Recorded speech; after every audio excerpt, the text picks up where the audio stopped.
Waxaan akhrin jiray 100 mar salaad walba kadib. Ani iyo wiilkayga waxaan uga caafimaadnay sixir ma'kuul oo nala cunsiiyey. Bismillaah, assalaamu calaykum waraxmatullaahi wabarakaatu. Jimca mubaarak. Walaalayaal, waxaan rajaynayaa inaad caafimaad qabtaan sidaan idinkugu soo gudbinaya anoo caafimaad qaba alxamdulillaah. Jimca mubaarak, jimcada khayrkeedii fadligeeda Allahna siiyo. maanta oo kale waa maalin jimca ah aan badino ku salinta nabigeena Muhammad sallallahu alayhi wasallam. inna Allaha wa malaa'ikatahu yusalluna ala nabiyyi ya ayyuhalladhina aamanu sallu alayhi wa sallimu tasliima. maalinta jimcaha waa maalin aad iyo aad u fadli badan oo maalmaha kale inta ka fadli badan. waxay ka mid tahay maalinta ugu wanaagsan taasoo la ajiibo ducooyinka. waxay leedahay saacado mustajaaba ah. Ilaahay ha nagu beego insha Allah. waxa kale oo la booriyaa in la badiyo ku salinta nabi Muhammad sallallahu alayhi wasallam, akhrinta suuratul kahfi. insha Allah toobikeena maanta waxa ku saabsanaan doonaa ku salinta nabigeena Muhammad sallallahu alayhi wasallam, waliba qaabka ibraahimiyada, faa'iidooyinka laga dhaxlay oo ahlu dhikriga ay ka dhaxleen.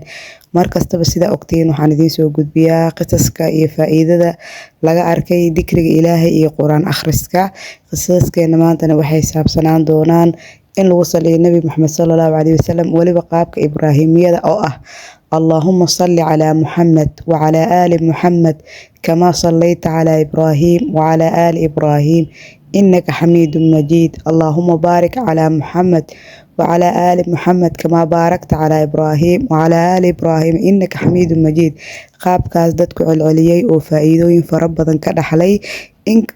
dadka inkastoo ay ku kala duwan yihiin qaabka akhrinta tirada ay ku kala duwan yihiin, balse intooda badan qof walba natiijo wanaagsan ayuu ka dhaxlay. haddaba aan gudagalna qisaskeena. qisada ugu horeysa waxay leedahay waxaa ka sheekeynaysa gabar. waxay leedahay assalaamu calaykum waraxmatullaahi wabarakaatu. waxay tiri qisadeyda waxay tahay saliga nabiga sallallahu alayhi wasallam, waliba ibraahimiyada, siiqada ibraahimiyada faa'iidada aan ka dhaxlay. waxay tiri fadliga Ilaahay iyo saliga nabiga ibraahimiyada. waxay tiri waxa iigu saqirmay muddo 2 sano ah. arrin culays igu ahayd ayaa Ilaahay iigu saqiray, waliba kaliya markaan akhrinayay 3 maalmood bas.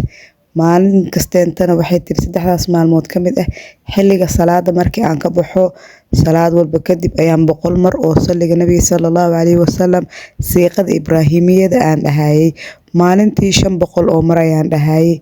waxay tiri 1500 oo mar oo ibraahimiye markaan 3 beeri dhahay ayaa Ilaahay subxaanahu wa ta'ala farajkii muddada 2 sano ahaa aan raadinayay oo culayska ugu ahayd arrimihii iga xirxirnaa ayuu Ilaahay subxaanahu wa ta'ala igu fududeeyay. Ilaahay ana ku mahadsan. Dadana xigtana waxaa ka sheekeynaysa gabadhan. waxay leedahay assalaamu calaykum waraxmatullaahi wabarakaatu. waxa ay tiri marka la leeyahay saliga nabiga sallallahu alayhi wasallam waxa uu furaa albaabada risqiga iyo khayrka iyo barakada. waxa uuna sabab u noqdaa xanuuno iyo dhibaatooyin dad haystay. waa xaqiiqa ayay dhahday. aniga iyo wiilkayga ayaa xanuunsaneen ayay dhahday muddo badan. meeshana laga haayana waan garan la'ayn. Ilaahay subxaanahu wa ta'ala wuxuu igu hagaajiyay ayay dhahday inaan akhriyo saliga nabiga sallallahu alayhi wasallam, waliba ibraahimiyada 100 jeer baan dhihi jiray ayay dhahday salaad kasta kadib.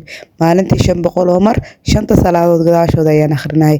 waxay tiri alxamdulillaah sababta saliga nabiga sallallahu alayhi wasallam ayaa waxay ku waadax noqotay oo lagu ogaaday aniga wiilkayga inaan la xanuunsaneen sixir. xasbunallahu wa ni'mal wakiil ayay dhahday.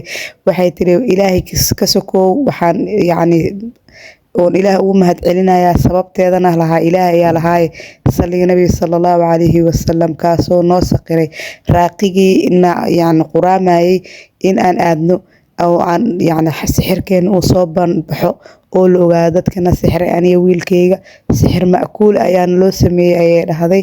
alxamdulillaah haddana waan ka caafimaadnay oo Ilaahay subxaanahu wa ta'ala ayaa naga caafiyay. alxamdulillaah waxay tiri shartoodana Ilaahay ayaa naga kaafiyay بسبب صلاة إبراهيمية ayay dhahday. 100 mar kaliya ayaan akhrin jiray salaad walba kadib. tan xigtay laga arkay saliga nabiga sallallahu alayhi wasallam waliba ibraahimiyada. gabadhan waxa ay leedahay markii aad barataan saliga nabiga sallallahu alayhi wasallam xaqiiqa gacmiina ayaad dunkan doontaan faa'iidada iyo farajka iyo nimcada iyo khayrka aad ka heshaan ma aha wax la maleysan karo. Waxay tiri waxaan ahaa gabar dhigata jaamacadda, waxay tiri maada ayaa aad iigu adkeed, mar walba darajo hoose oo laciif ayaan keenayay. waxay tiri ilaahay subxaanahu watacaala ayaan tala saartay, waxaan bilaabay saliga nabiga sallallahu calayhi wasallam waliba ibraahimiyada. waxay tiri jidka markaan jaamacadda wadadeeda usii socdo usii lugeyn jiray, waxay tiri maalin walba inta aan jaamacadda ka gaaray inta ay ugu qaadato ayaan afkeyga kaliya waxaan ku celcelinayay saliga nabiga sallallahu calayhi wasallam waliba siiqada ibraahimiyada ayaan ku akhrinayay ee dhahday alxamdulilah. waxay tiri maadadii aan ka cabsi qabay oo yacni ugu adkaan jirtay ayaanba waxaan keenay maarkiga iyo dhibcaheeda oo buuxo, waan ku baasay ayay dhahday maadooyinkii oo dhan. imtixaankeyga waxaad u maleysaa ayay dhahday in yacni buug intii la ii hordhiga ka shaqeysa la ii dhahoo kaleento. waxay tiri waa la yaabay farajka sidaan u helo, waan maleysan waayey ayay dhahday. imtixaanka markaan galay awal waxaan dareemi jiray ayay dhahday kurbo walwal cariiri, waxaad u maleysaaba inuu qof ila hadloo kaleento sidii inuu imtixaanka waa baasaysaa ka walwalle. oo markii aan bilaabay kadib saliga nabiga ayaa waxaan dareemay ayay dhahday in qof yiraahday oo kaleento imtixaanka waad baasaysaa ka walwalle oo kaleento. qalbadeyda farxad fudeyd reereen ayaan dareemay. alxamdulilah maarkooyin fiican ayaan keensaday, waxaan noqday mumtaaz, waxaana shaqo ka helay isla jaamacaddii aan ka baasay oo aan ka gudbay imtixaanaadkeeda. ilaah ayaa ku mahadsan. uma faa'iidadaas waxaan ku helay ayay dhahday saliga nabi sallallahu calayhi wasallam waliba ibraahimiyada. qisadeena kale waxaa ka sheekeynaysa gabadhan, waxa ay leedahay waxaan ahaa gabar guursatay balse ilaahay subxaanahu watacaala wax owlaad uusan ku deeqin muddo 7 sano ah. 7daas sano owlaad ayaan raadinayay, isbitaalada ugu qaalisan ayaan tagay, qarashaad fara badan ayaa iga baxay, daawooyin kolba nooc ah kolba dhir ah iyo madaawaad nooc walba waan isku dayay ayay dhahday. balse qadarta ilaahay oo dhineed ayaa ilaahay subxaanahu watacaala 7daas sane aniga iyo zawjkeyga wax owlaad ilaahay nagu arsaaqin. waxay tiri markii dambe waxaan arkay qisas laga sheekeynayo dad fara badan oo ku dhalay dikriga ilaahay markii ay xoojiyeen, ku guursaday, ku helay nicamka iyo natiijooyinka ay sugayeen. waxay tiri maxaa kuu diidayaan isiri bal nimcadan iyo barwaaqadan laga sheekeynayo inaad adigana ka mid noqoto oo aad ka mid noqoto waliba kuwa kasii sheekeyn doono faa'iidada ay ka dhaxleen. way dhacday ayay dhahday, waa anigan ka sheekeynaya maanta faa'iidada aan ka dhaxlay muddo 7 sano ah. khayrkii aan raadinayay ayaa ilaahay subxaanahu watacaala igu siiyey 2 isbuuc kaliya markii aan waday saliga nabiga sallallahu calayhi wasallam waliba ibraahimiyada. waxay tiri waxaan akhrinayay xilli walbo, salaad walba kadib, waqti kasta oo aan jaanis helo, saqdi dhex habeenimo intaan soo kaco ayaan akhrinayay. marnaba fursad ma beeldareyneyni ayay tiri oo tiro iyo cadadna umaanan goyneyni. afkeyga mar walbeento oo aan dareem inuu aamusay oo u angagayba horey waxaan ka bilaabay ayay dhahday inaan akhriyo saliga nabiga sallallahu calayhi wasallam waliba ibraahimiyada. alxamdulilah waan ku guuleystay oo ilaahay subxaanahu watacaala waa anigan igu siiyey 2 mataana ah oo gabdho ah oo qurux badan oo caafimaad qaba. ilaahay ayaa ku mahadsan. uma salaada ibraahimiyada ayaan fadligaas iyo barakadaas ku helay ayay leedahay. waxay ka sheekeynaya qisadan kaleentana wiil waaye, waxa uu leeyahay waxaan ahaa wiil dhalinyaro wax bartay, shaqaysto, isku filan, jooga xilliga uu guursan lahaa balse guurkii ka daahay oo yacni gabar walbeento oon guur ku heshiino si unba ii diidaysay oo dhahay guurkaygana meel ayuu ka cakirnaa. ilaahay subxaanahu watacaala waxau ii waafajiyey saliga nabiga sallallahu calayhi wasallam iyo faa'iidadiis markaan maqlay kadib inaan bilaabo oo aan akhriyo.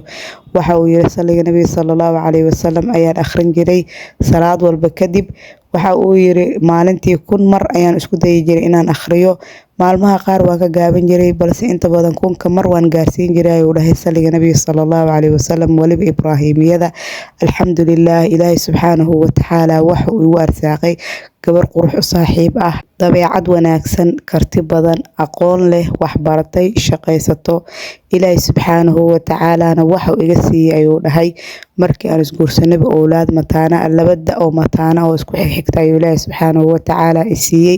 waxa uu yiri alxamdulilah waxay soo dahay ayuu khayr ku jiraa balse aniga waxaan ku guursaday oon ku owlaad dhalay saliga nabiga sallallahu calayhi wasallam iyo ibraahimiyada waliba ibraahimiyada.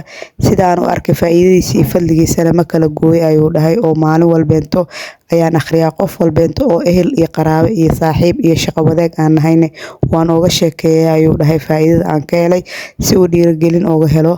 qaaliga ilaahay idin barakeeyo. qisaskeeni laga arkay saliga nabiga sallallahu alayhi wasallam waliba ibraahimiyada intaas ayaan kusoo gabagabeyneynaa maanta biidni raxmaan. waxaan rajeynayaa dhammaan walaalaha khayrka jecel ilaahay inuu khayrka noo fududeeyo. ilaahay subxaanahu watacaala dembi dhaaf, maqfiro, raxmad, naxariis inuu na siiyo.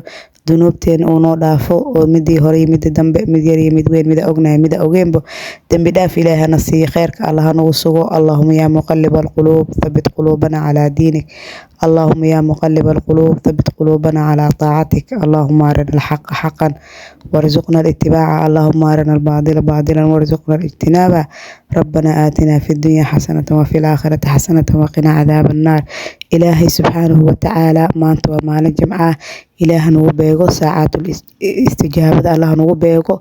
waxaan rajeynayaa dhammaantiina inaan khayrka ku dadaalno oo khayrka isku dhiirigelino oo khayrka isxasuusino oo isku sheegno biidni raxmaan. wixii aan khalday waxay ka ahaatay naf iyo shaydaan, wixii aan saxayna min allahi ka ahaatay. jasaakumullahu khayr. astawdicukumullah alladii laa yudiicu wadaa'icu. aan xoojina saliga nabi sallallahu alayhi wasallam.